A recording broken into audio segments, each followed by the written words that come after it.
안녕하세요. 토익의 끝을 보여드립니다. 해커스 토익 실전 천재 3 주대명입니다. 자, 오늘 파트 5 101번부터 또 새로운 테스트 시작해 보도록 할게요. 자, 오늘 첫 번째 문제부터 만나보시죠.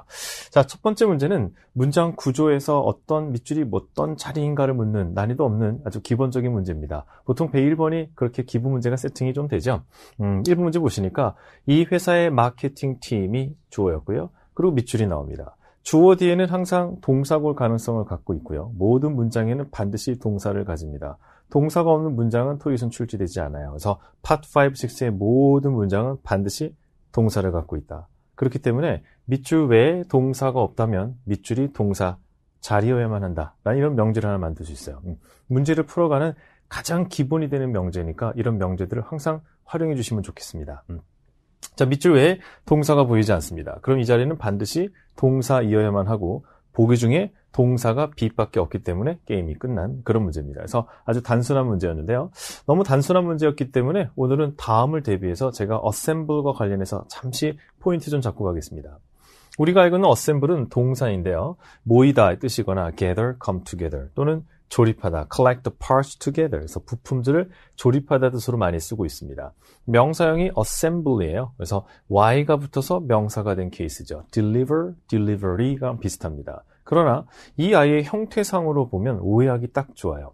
그래서 예전부터 토익에서 이 아이의 출제 포인트는 assembly 마치 able처럼 보이기 때문에 형용사로 착각을 유도하고 assembly는 ly로 끝났기 때문에 부사로 착각을 유도하는 함정 문제가 출제의 포인트였다는 거.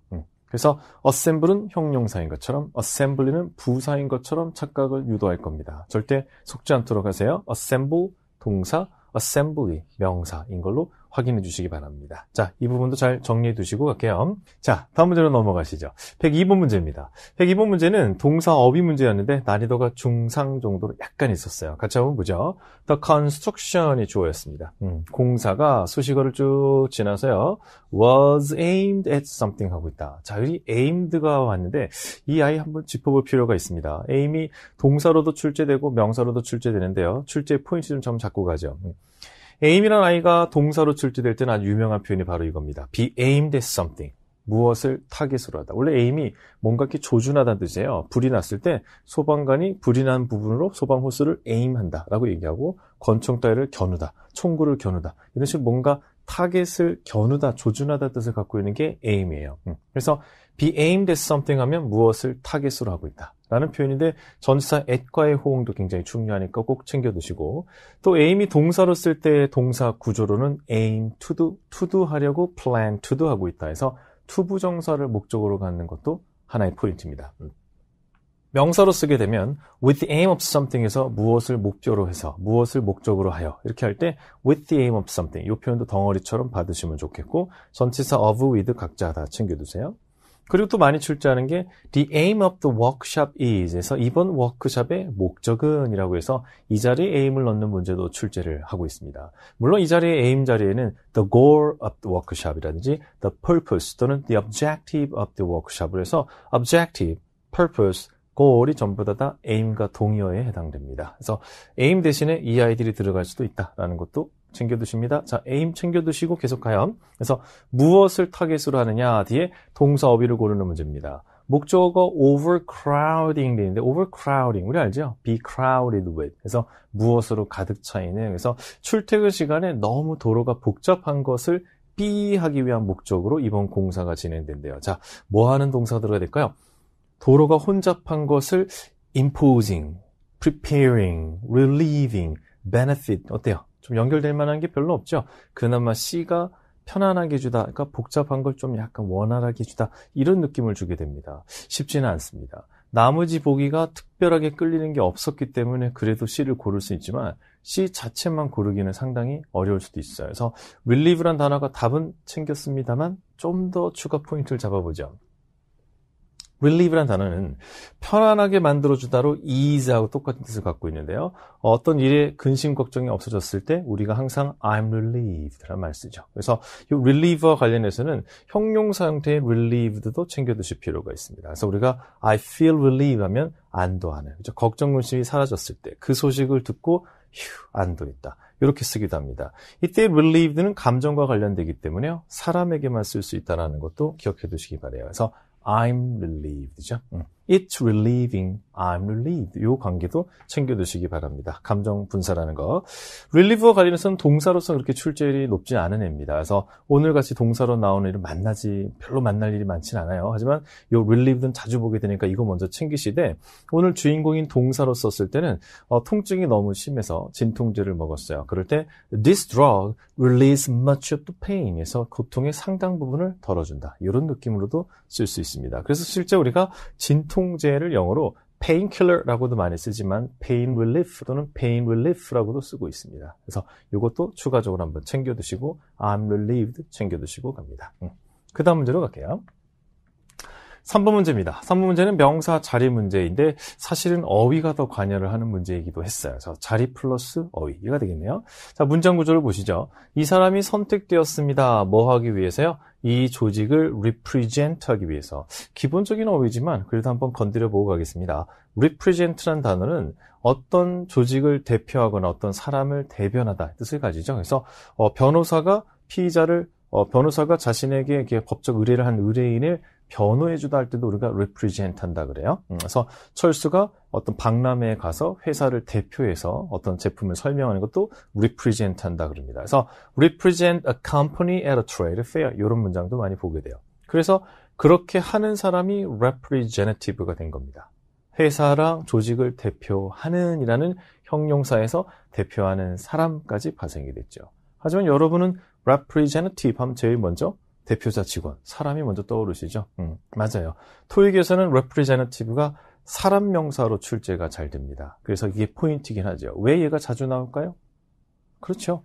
생긴 것만 딱 봤을 때는 당연히 형용사인데, 그리고 원래 형용사예요. 그런데 사람 명사로도 쓰니까 너 이거 모르지? 라고 물어보는 겁니다. 하지만 토익에서는 워낙 이 아이가 사람 명사로 유명하다 보니까 오히려 여러분은 사람 명사로 알고 형용사인지는 모르시더군요. 그래서 be representative of something 하면 무엇을 대표하는 형용사로도 출제한 바 있으니까 기억해 두시기 바랍니다. 자, 일단 지나갑니다. 이 사람이 뭘 대표할 거, 이 회사를 대표할 거래요. 왜?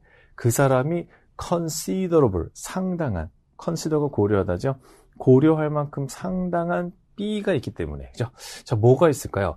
인수합병에 관련해서 이런 게 있기 때문에. 일단 이 자리가 명사 자리인 거는 파악이 쉽게 될 겁니다. 그럼 보기 중에 누가 명사냐는데 명사가 두 개가 있어요. expert하고 expertise 두 가지입니다. 먼저 expert는 형용사로 전문적인 이지만 명사로는 전문가, 사람 명사가 됩니다. 반면에 expertise는 전문 지식이나 노하우 같은 걸 나타내서요. 추상적인 명사가 되죠. 그래서 이 문제는 얼떨결에 사람 명사와 추상 명사를 고르는 문제로도 넘어가 버렸습니다. 자, 그럼 어느 게 더 적합할 건가? 근데 전체적인 분위기는 이쪽 분야의 전문가이기 때문에 라는 부분보다도 상당한 그녀의 전문가 때문에 그녀의 전문 지식, 여기에 헐이 붙어 있기 때문에 그죠? 헐, 그녀의 전문가가 아니라 그녀의 전문 지식 때문이라고 봐야겠죠. 약간의 국어적인 요소가 들어가지만 난이도는 높지 않겠습니다. 그래서 요거를 정답으로 챙길 수 있겠네요. 자, 약간 추가적인 얘기 좀 하면 expert는 형용사로 앞전에는 expertly 요 부사가 또 출제가 됐었죠. 그래서 expertly는 아주 전문적으로 professionally 하게 일을 처리했다. 이런 식입니다. 그래서 보시면 아시겠지만 형용사입니다. 그러나 역시 토익에서는 얘가 전문가, 사람으로도 유명하죠. professional. 근데 공통점이 있네요. 여러분이 지금 보시는 professional도 어때요? profession, 전문 직업의 professional, 전문적인 직업에 종사하는인데 그게 나중에 그렇게 종사하는 사람으로 쓰이죠. 그래서 형용사인데 사람 명사, 얘도 형용사인데 사람 명사. 공통점이 있으니까 챙겨두시면 좋겠어요. expertise는 일단 발음에 주의하세요. 리스닝에서는 expertise라고 발음하지 않죠. expertise 하면 딱 들을 수 있어야 됩니다. 그래서 expertise, 여기가 이 발음이 약간 장음으로 들어갑니다. 어쨌든 knowledge and experience 또는 노하우를 가리키고 있습니다. 알고 있는 단어들일 거예요. 자, 그럼 마지막으로 추가 포인트 하나 드리면 expert도 그렇고 expertise도 그렇고 사실은 이 아이하고의 관련성도 아주 깊습니다.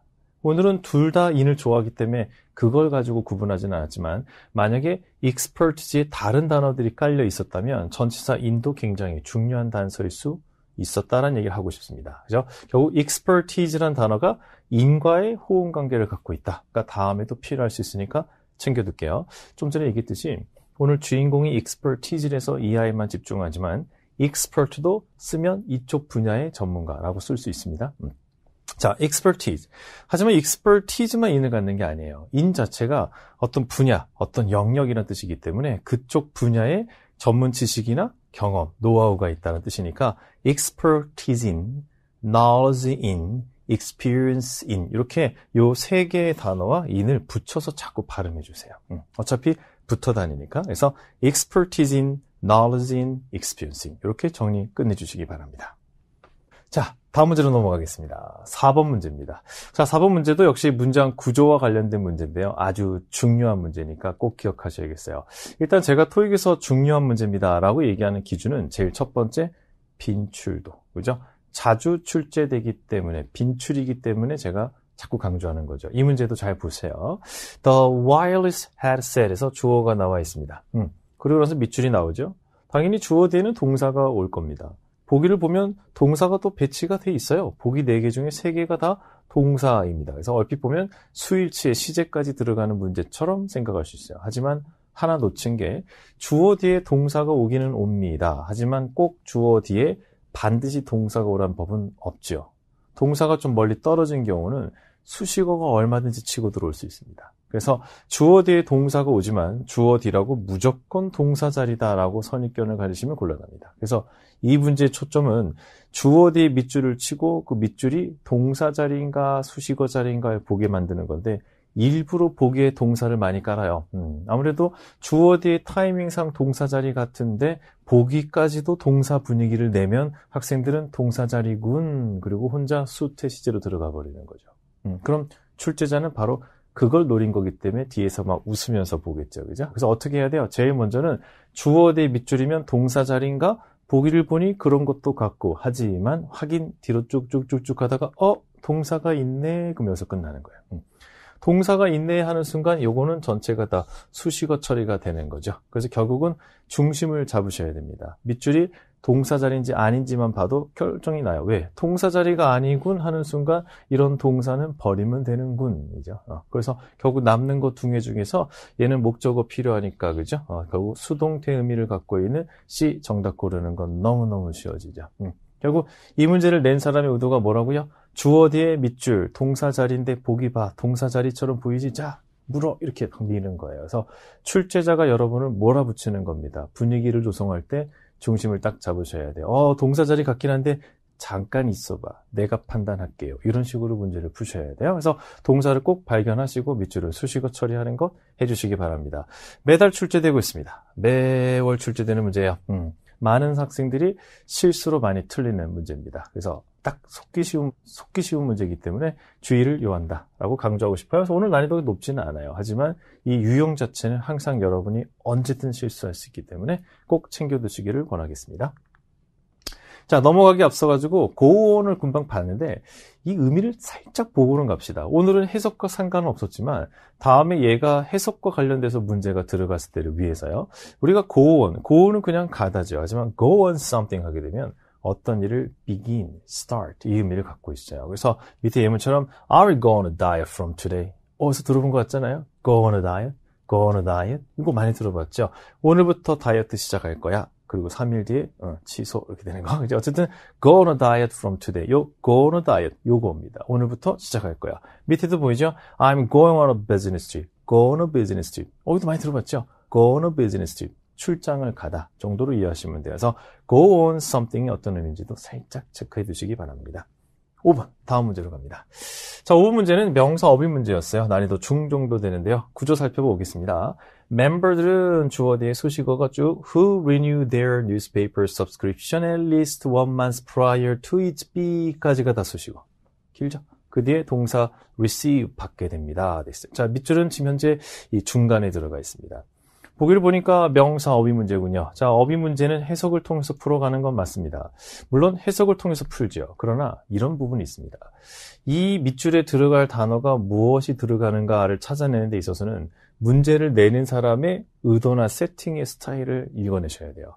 토익 문제의 어휘 문제의 상당 부분은 그 어휘와 특정 어휘의 짝, 컬로케이션으로 출제하는 문제가 한 60% 이상 됩니다. 그래서 보통은 전체 문장의 흐름을 잡지 않아도 그 단어가 좋아하는 전치사, 그 단어가 좋아하는 부사나 형용사의 연결고리로도 충분히 문제의 답을 찾을 수가 있어요.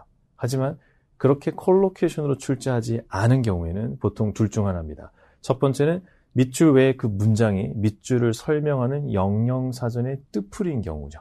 그래서 이 단어의 답이 되는 단서에 이 단어를 설명하는 말이 어딘가 있을 겁니다. 두 번째의 경우는 그 단어를 끌어내는 동의어나 반의어가 세팅이 되어 있어요. 예를 들면 앞에 A라는 단어가 있는데 중간에 however 나오고 뒤에 밑줄을 쳐주면 however 때문에 우리는 앞에 있는 A와 밑줄은 약간 상반된 어휘라는 걸 짐작할 수 있죠. 그럼 당연히 밑줄은 A의 반의어를 찾아 나가면 정답이 쉬워집니다. 이런 바로 어휘의 연계성과 논리 전개라는 부분을 고려해서 문제를 풀어가시면 훨씬 쉽게 정답으로 갈 수 있어요. 자, 오늘 문제는 이렇게 돼 있네요. 플로우가 이렇게 됐어요. 앞에 분명히 이런 얘기가 나왔어요. subscription, 구독, 그리고 renew, 갱신한다 그래요. 자, 여러분이 알기로 구독, 신문을 보거나 잡지를 구독하는 이 구독이 renew를 한다, 갱신을 한다는 얘기는 언제 갱신하나요? 그렇죠. 그 계약 기간이 뭐 될 때? expiration, 다가올 때겠죠. 그래서 결국 이 문제는 결국 renew 하세요, subscription을 뭐 하기 전에? 당연히 expiration이 오기 전에 이렇게 됩니다. 그럼 결국 어휘 3개네요. subscription이 expiration 되기 전에 renew 해라. 그래서 이 3개 단어의 연계성으로 문제를 풀어가시면 쉬워집니다. 잡지 구독, renew를 언제 하지? expiration 되기 전에.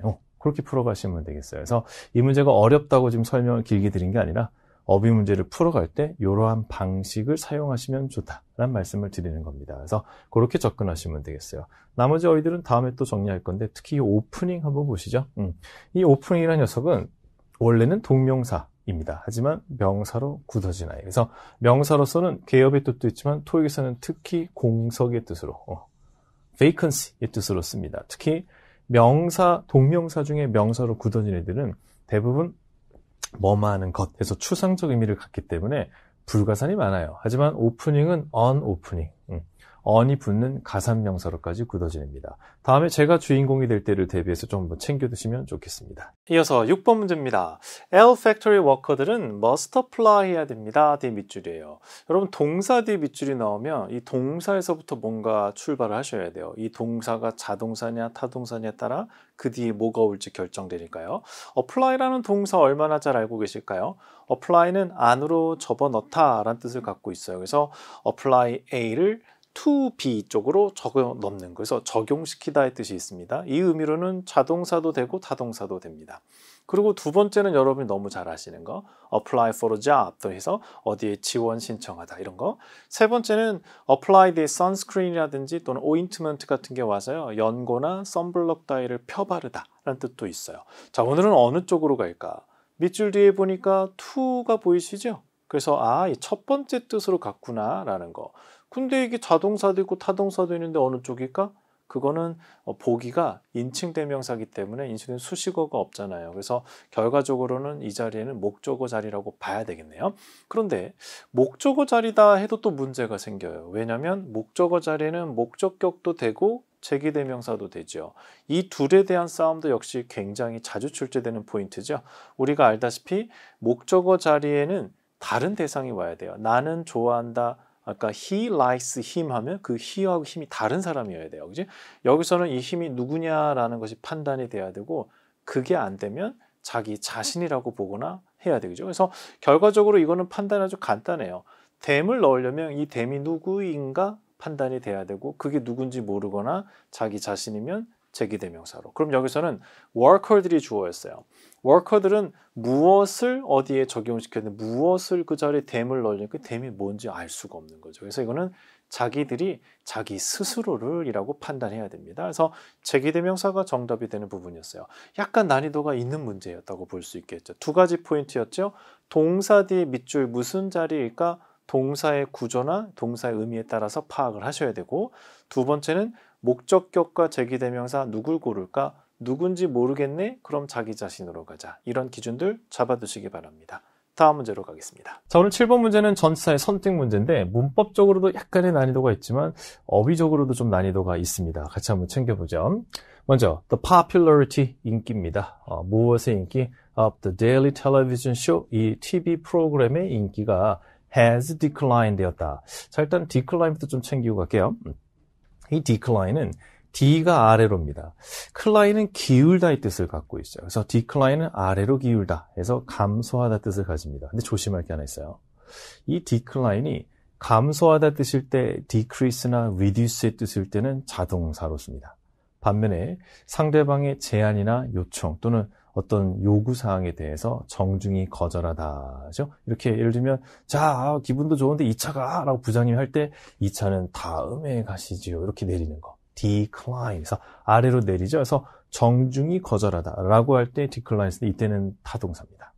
그래서 두 가지가 의미도 다르지만 자동사, 타동사로 다르기 때문에 꼭 챙겨두시고 또 자동사라서요. decline이 감소하다 뜻일 때는 수동태가 만들어지지 않습니다. 그런데 토익에서는 이 decline을 수동태로 자꾸만 보기에 넣어요. 그래서 속지 않도록 조심하시기 바랍니다.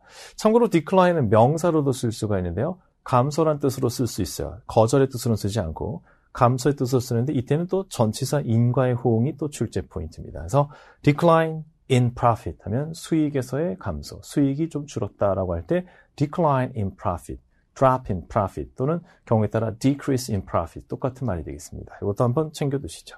자, 다시 문제로 돌아옵니다. 인기가 많이 떨어졌어요. 그리고 뒤에 보니까 어떤 the years는 그냥 어떤 해, 여러 해 동안이죠. 자, 지금 분위기는 여러 해 동안, 여러 해에 걸쳐 현재 완료의 시제를 세팅하고 있기 때문에 여러 해에 걸쳐 인기가 떨어졌다. 그렇다면 전치사 뭐가 가장 좋겠어요? 일정 기간, 특정 기간 동안이라는 뜻으로 over라는 아이랑 같이 쓸 수 있겠죠. 자, 근데 over는 조심할 게 있습니다. 그냥 무조건 아무 기간하고 쓰는 게 아니에요. over의 특징을 잠시 보고 가겠습니다. over라는 아이는 물리적으로는 위에 over my head, 내 머리 위에, over the bridge, 다리 위에 이렇게 쓸 수 있죠. 그래서 위에라는 뜻으로 쓸 때는 over the bridge, over the wall 이렇게 씁니다. 그러나 특정 기간하고 쓰면 어느 정도의 기간에 걸쳐 그 기간 동안의 뜻으로 쓸 수가 있어요. 그래서 그 기간에 걸쳐 예를 들면 over the last 2 months, 지난 2달 동안 지난 2개월에 걸쳐서 계속적으로 어떤 일이 일어나고 있다. 이런 얘기할 때 쓰게 됩니다. 또는 over the next 2 years, 향후 2년에 걸쳐 이런 일이 진행이 될 겁니다. 이렇게 쓸 수가 있어요. 그런데 특정 기간 동안이라고 하는데 이게 무슨 소리일까? 이것도 특정 시점이 아니고 기간. 특정 기간 동안이라는데 기간이라는 게 왜 특정 기간이라고 하냐면 얘 같은 경우 그냥 일반적인 기간 over a month하고는 안 써요. 그냥 한 달 이상 동안 이렇게는 안 써요. 그 한 달, 내가 거기에 머물렀던 바로 그 한 달 동안에서 over the month, over the month, over the 2 weeks 이런 식으로 쓴단 말이죠. 그래서 기본적으로 over라는 아이는 기간하고 쓰되 전치사 over가 기간하고 쓸 때는 특정 기간하고 쓴다. 근데 특정 기간하고가 좀 말이 좀 와닿지 않으면 더를 포함하고 있는 기간하고 쓴다라고 이해하면 빠릅니다.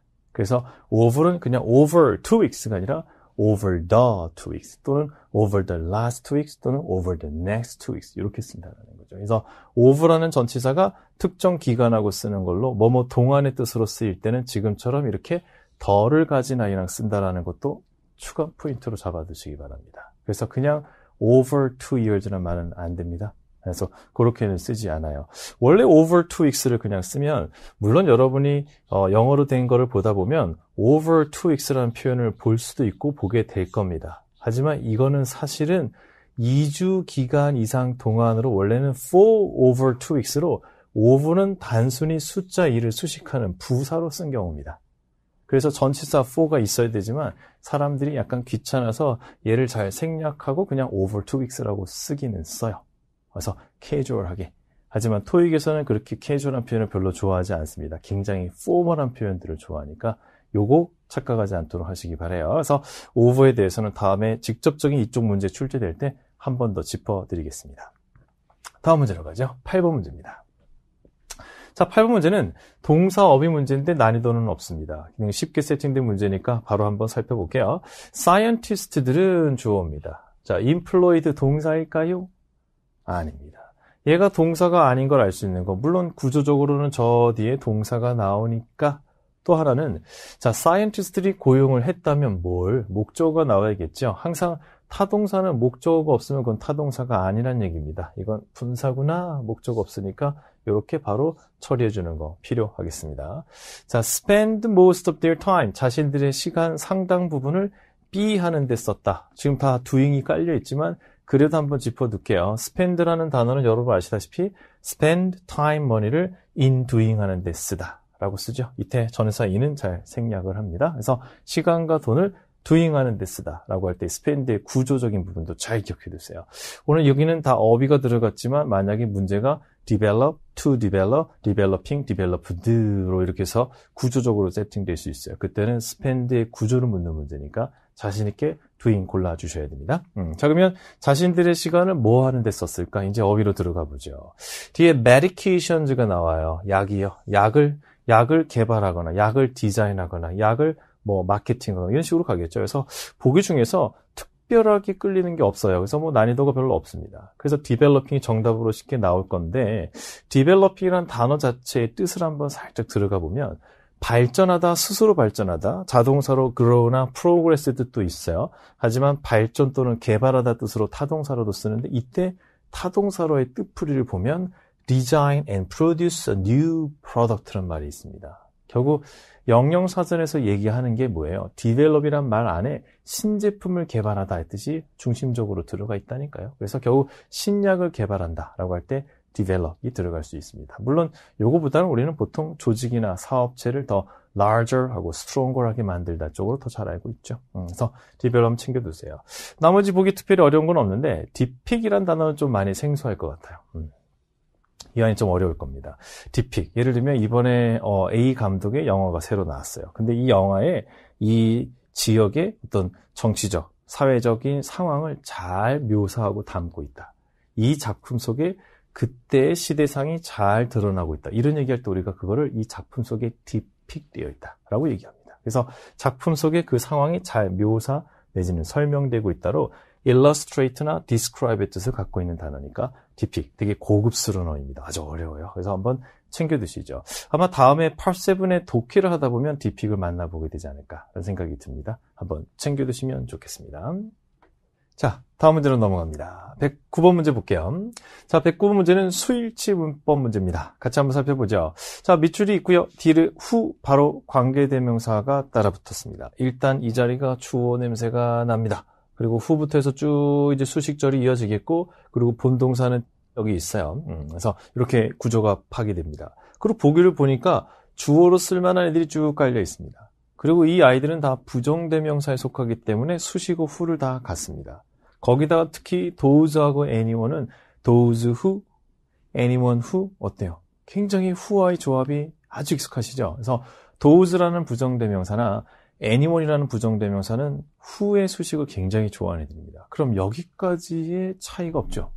주어 자리고 부정대명사들이고 who를 워낙 좋아하는 애들이고 그럼 어떻게 이 두 개를 구분해야 될까요? 이 두 개는 해석의 차이가 있긴 있어요. 이렇게 하는 사람들은 쿠폰을 드립니다. 이렇게 하는 사람은 누구든지 쿠폰을 드립니다.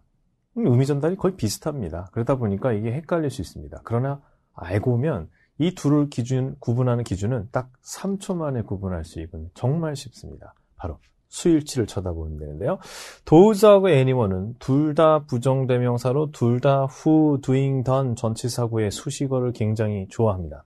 그러나 those는 항상 그렇게 하는 사람들 해서 복수로 받으셔야 되고요. anyone은 그렇게 하는 사람은 누구라도 있으면 누구라도 해서 항상 단수로 받으셔야 됩니다. 그래서 이 아이는 복수, 이 아이는 단수, 수일치로 접근하시면 돼요. 그럼 이 문제의 열쇠는 누가 쥐고 있습니까? 동사는 must를 해서 얘는 수일치를 알 수 없지만 관계대명사 내부의 동사 needs가 단수입니다. 주격 관계대명사 내 동사의 수일치는 선행사에 일치시킨다 라고 하기 때문에 선행사가 단수임을 역으로 보여주는 거죠. 그럼 정답은 anyone이 되는 거죠. 어때요? 문제 생각보다 간단하죠? 다음에도 그렇게 하세요. 주어 자리인데 those하고 anyone이 같이 있다. 그럼 뭐예요? 이건 수일치 문제. 3초짜리 뚜뚜뚜 needs 보는 순간 anyone 끝. 더 다른 게 없습니다. 이걸 해석해서 풀어간다는 건 뭐겠습니까? 토익 문제에 대해서 아직 잘 모른다라는 얘기입니다. 그래서 제가 항상 얘기하는 최적화라는 것은 기준이 뭐예요? 결국 영어를 잘하는 사람이 아니라 토익 문제의 출제 패턴을 읽어내고 출제자의 의도를 읽어내서 이 문제 이거는 그냥 수일치 문제지 정답은 바로 B야. 이렇게 푸는 사람이죠. 그래서 3초, 5초 만에 풀 수 있는 문제를 풀어서 남는 시간을 독해에 넘겨주셔야 된다라고 늘 말씀드렸어요. 그래서 최적화는 훈련을 하면 할 수 있습니다. 문제를 보면서 이 문제는 이런 의도였고 이 문제는 이렇게 푸는 거야 라고 자기 나름의 패턴과 어떤 유형을 정리하시고 문제를 풀어가는 매뉴얼을 가져주세요. 그러면 시간은 분명히 줄일 수 있습니다. 그 남는 시간은 파7에 투자해서 선순환 구조로 가라 라고 말씀드렸죠. 그래서 오늘도 다시 한번 강조해 드립니다. 문제는 그냥 열심히 푸는 게 아니라 가장 똑똑한 방식으로 최적화시켜서 효율성을 극대화시켜 달라는 얘기입니다. 수업 들으시면서 계속해서 제가 문제를 풀어가는 접근법에 대한 부분을 따라오시고 문제를 보는 분석의 안목의 틀을 자꾸만 배워나가시기 바랍니다. 척 하면 척 답이 나오는 이런 문제였습니다. 그래서 이 문제는 3초짜리 수일치 문제였다라는 걸 기억해 두세요. 해석 문제가 아니었다라는 문법 100%의 문제였습니다. 자, 다음 문제로 가보죠. 110번 문제입니다. 동사 구조에 대한 패턴인데 이것도 역시 빈출 패턴 문제예요. 한번 보죠. 자, 이 무슨 manufacturing의 회사 직원들이 주어입니다. require, 요구되고 있다. 뭐 하도록? be 하도록. 자, 이 문제는 required만 봐도 바로 답이 to do 나와야 됩니다. 워낙 유명한 애기 때문에요. 도대체 무엇 때문에 이게 답이 이거라는 얘기야? 자, 한번 보죠. 아까 우리 인스트럭터 하면서 잠깐 설명을 드렸습니다만 ask somebody to처럼 누구에게 뭐뭐 하라고 요구하고 요청하다의 계열들은 대부분 somebody to의 구조를 갖습니다. 그런데 이 아이들을 보통 수동태로 출제를 많이 해요. 유형은 세 가지로 나눌 수 있어요. 첫 번째는 be to do의 형태를 주고 이 자리에 expecting, expect에서 te를 묻는 문제로 가거나 어휘 문제로 갈 수도 있어요. 이때 우리는 입에 익은 대로 be expect to do, be expect to do 입에 익은 대로 답 고르시면 돼요. 두 번째 유형은 be expect 뒤에 밑줄을 쳐놓고 be expect to do 고르도록 유도합니다. 세 번째 유형은 수동태 아닌 걸로 출제할 때도 있어요. 그럴 때는 expect somebody to do 본래의 구조를 묻습니다. 어느 쪽으로 물어봐도 어차피 평소에 expect somebody to do 또는 be expect to do를 알고 있다면 문제 푸는 건 전혀 어렵지 않다라고 말씀드릴 수 있죠. 그러면 지금 같은 구조에 여기 문제는 바로 이거 2번 문제 유형에 해당합니다. 그죠? be required 밑줄을 쳐놓고 be required to do 고르는 문제. 그래서 이게 알고 보면 참 간단한 패턴 문제였다라는 얘기입니다. 워낙 자주 나와요. 이렇게 출제되는 아이들을 한번 좀 정리하시면 be asked to do, be required to do, be invited to do, be expected to do 이런 애들이 다 들어갑니다. 아까 봤던 be invited, be urged, be directed, be instructed 그것도 여기 사실 들어간다고 볼 수 있어요. 그래서 한번 정리해 두시기 바랍니다. 오늘 required, be required to를 만나봤는데요. 다음에는 이 자리에 다른 단어들도 들어갈 수 있겠습니다. 그래서 be required 보는 순간 바로 to도 착 연결되면 정말 간단하게 끝나죠. 그래서 다음에도 쉽게 해결해 주시면 좋겠어요. 자주 나오는 패턴 문제였습니다.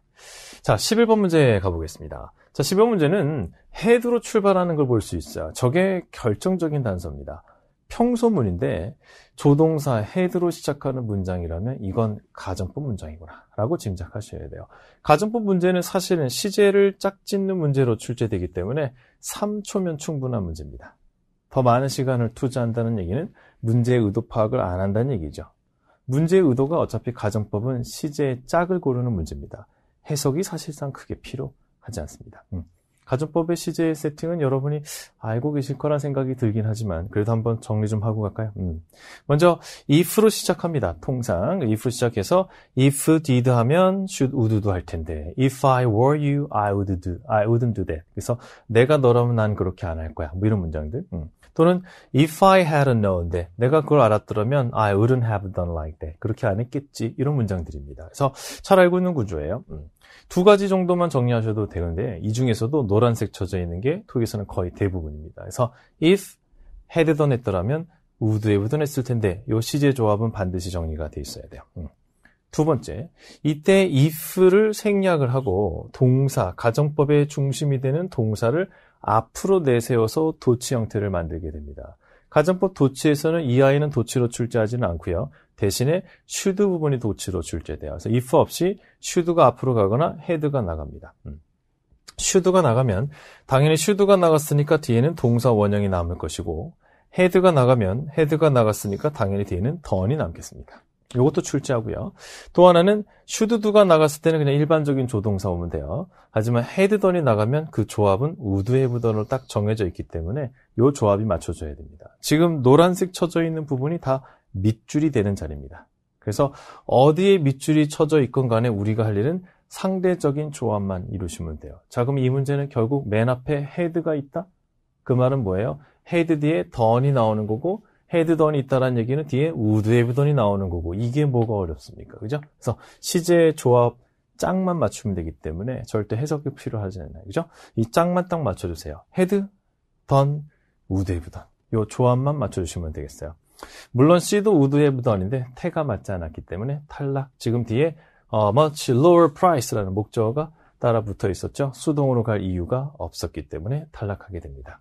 다음에 밑줄이 여기에 쳐질 수도 있겠고요. 다음에 밑줄이 여기에 쳐질 수도 있겠습니다. 그럼 여러분이 할 일은 뭐예요? had, done, would have done의 조합을 완성시키는 것만 하시면 돼요. 가정법은 1년에 한 2문제, 3문제 정도밖에 출제되지 않습니다. 나오게 되면 항상 명심하세요. 가정법은 시제 짝짓기 3초짜리 문제라는 거. 그래서 많은 시간 투자하지 않고 바로바로 정답으로 이어질 수 있도록 해주시기 바랍니다. 12번 가보겠습니다.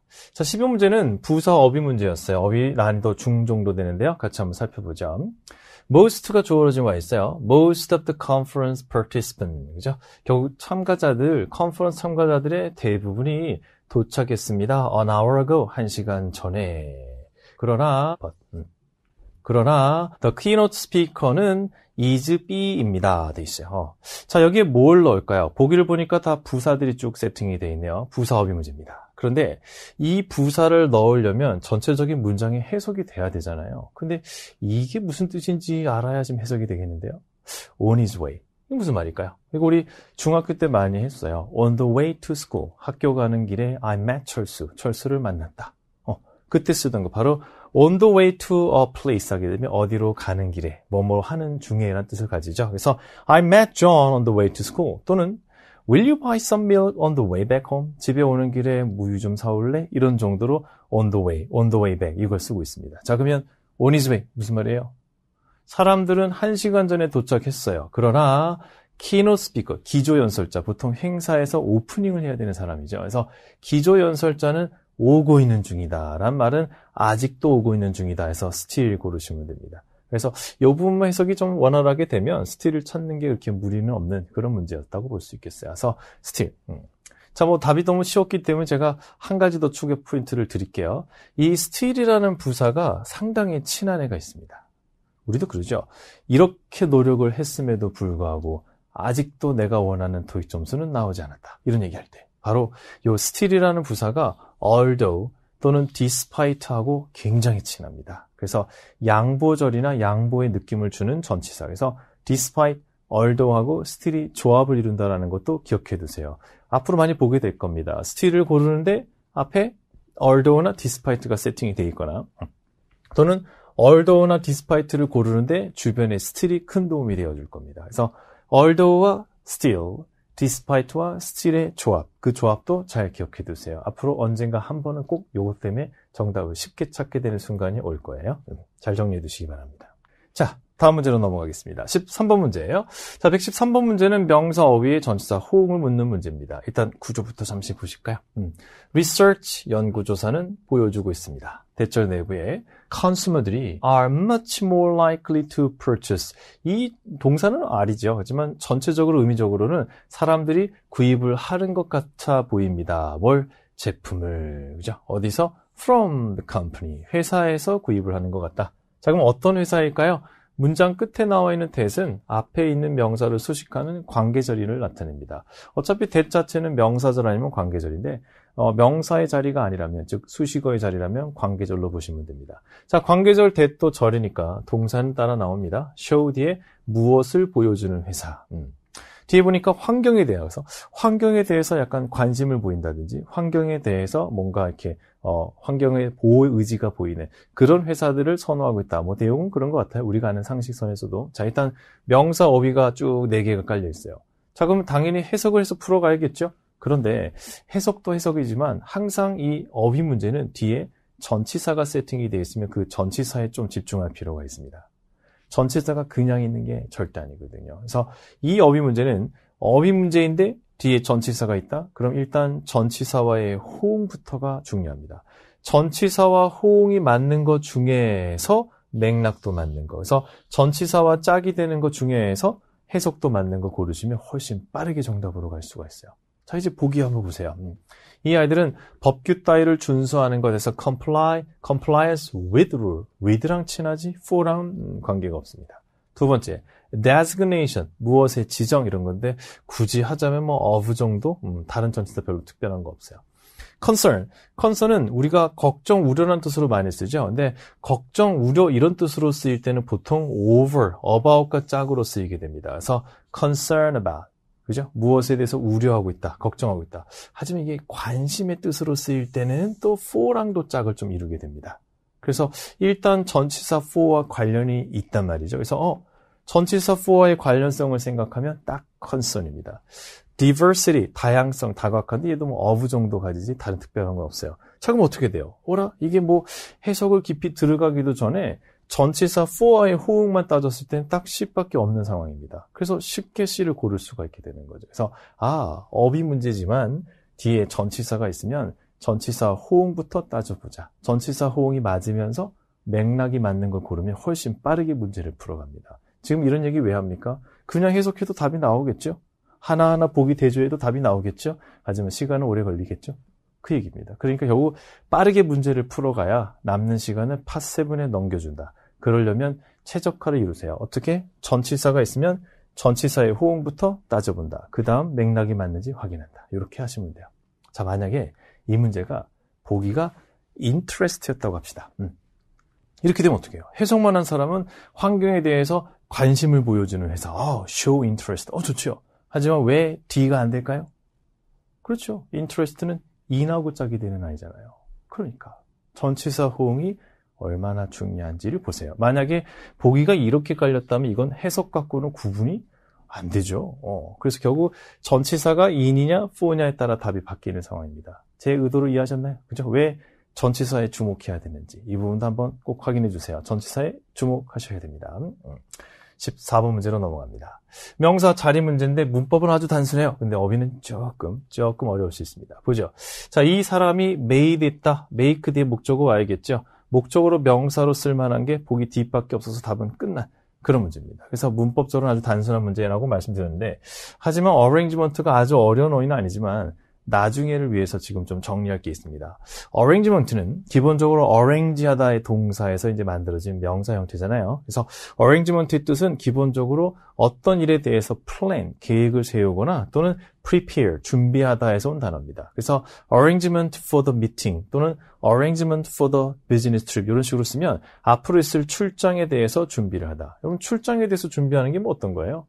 항공권 예약하고 호텔 예약하고 그렇게 하는 게 출장에 대한 준비죠. 그래서 make arrangement for a business trip 또는 make arrangement to meet the client 이런 식으로 쓰면 고객을 만날 수 있도록 조치를 했다. 그 말은 고객과 연락을 취해서 시간 잡고 장소 잡고 이렇게 했다는 얘기죠. 또는 transportation arrangement를 한다라는 말은 차량편을 준비한다는 소리예요. 출장을 가거나 또는 외국에서 바이어가 옵니다. 바이어가 올 때 회사 측에서 맞아줘야겠죠. 그럴 때 우리가 transportation arrangement를 한다는 얘기는 공항에 가서 차가 가서 그 바이어를 픽업할 수 있도록 회사 차를 배정하거나 아니면 렌트카에 전화해서 렌트 하나 준비하는 거죠. 우리 회사 차는 다 이렇게 경차야 전부 다. 효율성 때문에. 하지만 바이어를 맞을 땐 조금 더 좋은 차를 필요하다면 그때는 렌트할 수 있죠. 그래서 그럴 때 rent a car 하거나 아니면 request a corporate vehicle 하는 게 뭐예요? 결국 transportation arrangement가 됩니다. 자, 이 얘기 왜 하냐면 Part 5에서도 얘가 필요하지만 이런 표현을 이렇게 이해해 주는 것이 또 Part 7에서 paraphrasing이 되거든요. 그래서 결국 여러분이 나중에 Part 7을 위해서 이 부분을 좀 대비해 주시라 라는 측면에서 추가 포인트로 말씀을 드렸습니다. arrangement가 plan이나 preparation으로 paraphrasing이 된다. transportation arrangement는 rent a car로 이해할 수 있다까지 정리합니다. 15번 문제로 가죠. The latest version은 of the 무슨 소프트웨어. 소프트웨어의 최신 버전이 is not be with 돼 있어요. 형용사 4개가 쭉 깔려 있죠. 형용사의 어휘 문제입니다. 모든 어휘 문제가 마찬가지지만 형용사가 보호 자리에 오는 경우 특히 비형용사 구조 연결, 덩어리 완성이 되는 문제로 출제가 되죠. 밑줄 뒤에 전치사 with 보이시죠? 저것에서 출발하셔야 돼요. 모든 어휘에서 다 해당됩니다. 뒤에 전치사가 있나요? 그러면 그 전치사와의 호응이 제일 중요한 단서라는 거. 자, with랑 친한 애가 누가 있을까? 보기에 쭉 보다 보면 acquainted with 그리고 comparable with 두 개. 그러면 해석을 해야겠구나. 둘 다 with를 좋아하니까. 앞에 나오다시피 소프트웨어 버전하고 그리고 시스템이 나오니까 컴퓨터의 시스템에 어떤 특정 소프트웨어가 서로 어떤 문제를 일으키지 않고 잘 호환이 된다라만 많이 들어봤죠. 그게 바로 comparable입니다. 이 아이는 좀 자세히 다뤄보고 갈게요. comparable은 com이 함께 parable이라는 단어는 undergo의 뜻을 갖고 있어요. 같이 함께 어떤 일을 극복해 가는 거죠. 그래서 work together well, 잘 어울리게 하다, 잘 작동하다, 서로 잘 어울리는 이런 느낌을 줘요. 그래서 양립할 수 있는 호환이 되는 이런 뜻을 갖고 있습니다. 이 아이의 중요한 토익에서의 출제 포인트는 바로 with. 전치사 with와 호응한다는 점. 그래서 comparable with까지 꼭 챙겨두세요. 다시 comparable with. 한 번 더요. comparable with 이렇게 챙겨두세요. 최근에 명사 한번 출제됐었는데요. compatibility 별로 어렵지 않죠? 호환성입니다. 그래서 거기까지 정리해 두시죠. 자, 형용사 어휘 문제 밑줄 뒤에 구조부터 특히 전치사 있으면 전치사의 호응부터 챙겨주세요. 아주 중요한 부분입니다. 잘 챙겨두시기 바랍니다. 자, 오늘의 학습 주요 포인트 첫 번째, 주어 뒤에 밑줄이 나오면 이 자리가 동사 자리일 수도 있지만 수식어의 시작일 수도 있다. 항상 경계하세요. 그래서 주어 뒤에 밑줄은 무조건 동사라고 보시면 안 됩니다. 보기에 동사들이 깔려 있어도 역시 동사라고 보시면 안 됩니다. 아닐 수도 있기 때문이죠. 보기 4개 중에 3개가 동사인데요. 그게 출제자의 함정일 수도 있습니다. 그죠? 아주 과감한 배팅을 하는 거죠. 그럴 때일수록 문제는 더 단순하게 답이 나올 수도 있어요. 그러니까 항상 주어 뒤에 밑줄이 나오면 동사인지 아닌지부터 확인. 보기에 동사가 많이 깔려도 너무 심리적으로 의존하지 마시고 직접 본인이 동사 자리인지 꼭 따져보시기를 바랄게요. 매월 출제되기 때문에 당할 수 있습니다. 항상 긴장을 해주시기 바랍니다. 그 뒤 또 이런 거 배웠죠? 문장 내에 어휘 문제를 낼 때는 항상 어휘의 문장 내에 특정 어휘와의 연계성을 보라 그랬어요. 그죠? 어휘의 flow를 보라 그랬죠? 그래서 subscription이 expiration 됩니다. 그러니 renew하세요. 이렇게 흘러갑니다. 그러니 밑줄을 여기에 치나 여기에 치나 답은 나와야겠죠? 그 얘기입니다. 그래서 이런 연계, 흐름에 주목하면 답 찾기가 쉬워진다. 어휘 문제는 뒤에 전치사가 있으면 항상 그 전치사가 더 주인공이라고 했어요. 그래서 전치사의 호응이 맞는지 보시고 그리고 그 다음 맥락이 맞는지 보시고 정답을 고르시라. 이거 앞으로도 계속 써먹어야 되니까 이 TP의 포인트들은 잘 챙겨두시기 바랍니다. 꼭 챙겨두세요. 계속 제기대명사의 특징 봤었죠? 수식어로 쓸 수 있다는 특징, 그리고 오직 목적에만 쓴다는 것 나중에 한 번 더 정리할게요. 전치사 of 오늘 봤습니다. 전치사 of의 특징은 뭐뭐 위의 뜻도 있지만 특정 기간 동안에서 특정 기간 over the last 2 years, over the next 2 years 요거 한 번 더 기억해 두세요. 그냥 over 2 weeks는 쓰지 않습니다. 원래 for over로만 쓰여서는 for 때문에 들어가는 건데 over는 부사처럼 쓰인 거라고 아까 말씀을 드렸어요. 그죠? 그래서 요것도 한 번 더 짚어 두시기 바랍니다. 자, 오늘 이런 것도 배웠습니다. ask somebody to가 수동으로 주로 출제되는데 유형은 이렇게 출제된다. 특히 자주 출제되는 아이들이 이런 아이들이다. 까지도 정리를 해두시기 바랍니다. 가정법 문제는 3초짜리 시제 짝짓기 문제라 그랬어요. if, had done, would have done. 이 시제는 꼭 기억해야 돼요. 도치가 돼도 had done, would have done. 이 조합을 잘 기억해 두시기 바랍니다. 알고 보면 3초짜리 문제니까 놓치면 아깝고 해석을 열심히 해서 푸는 것도 역시 아깝고 시간이. 그래서 결국 가정법 문제는 항상 구조적인 문제로 시제 호응만 딱 따지시고 몇 초 만에 끝내주셔야 됩니다. 보기에 도우즈와 애니원이 같이 있다. 그러면 수일치 3초 문제라는 거 기억하세요. 도우즈는 항상 복수, 애니원은 항상 단수라고 했습니다. 이것도 꼭 짚어두시기 바랍니다. 자, 오늘 이런 얘기까지 해서 15문제 풀어봤습니다. 자, 오늘도 유익한 시간 되셨기를 바랍니다. 하루하루 열심히 해주시기 바랍니다. 오늘도 여기까지입니다. 고생 많았습니다.